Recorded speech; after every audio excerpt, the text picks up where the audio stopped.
जिल्ह्यातील तब्बल 30,000 लाडक्या बहिणींचे लाभ झाले रद्द, तर 390 लाडक्या बहिणींनी स्वतःहून सोडला लाभ.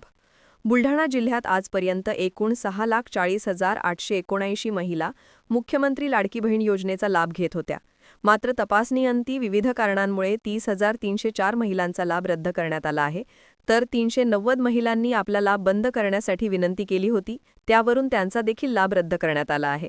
सोबतच लाडकी बहीण योजनेचा लाभ सुरू ठेवण्यासाठी पात्र महिलांनी ई-KYC करण्याचे आवाहन महिला व बालकल्याण विभागाच्या वतीने करण्यात आले आहे.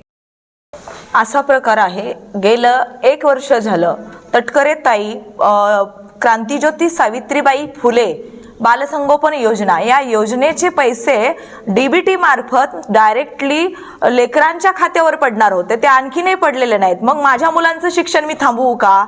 तर माझंच मूल आहे असं नाही, तर तमाम महाराष्ट्रभरामध्ये ही जी गोंधळ उठलेला आहे ते एकमेव लाडक्या बहिणीमुळे उठलेला आहे. आणि इकडचा निधी संपूर्ण तिकडे लाडक्या बहिणीला दिला जातो आणि मुलांचं शिक्षण थांबते. आणि असं प्रत्येकाला वाटतं की आपल्या लेकराचं शिक्षण दर्जेदार व्हायला पाहिजे. ग्रामीण भागातले आम्ही लेकरं जरी असलो, आमची लेकरं ग्रामीण भागातली जरी असले तरी आमच्या लेकरांना ट्युशन्स असतात, शिक्षण आहे, त्यांचं खाणं पिणं कपडा लत्ता ह्या सगळ्या गोष्टी आहेत. पण वाढत्या महागाईमुळे आम्हाला तेही काही करता येत नाही.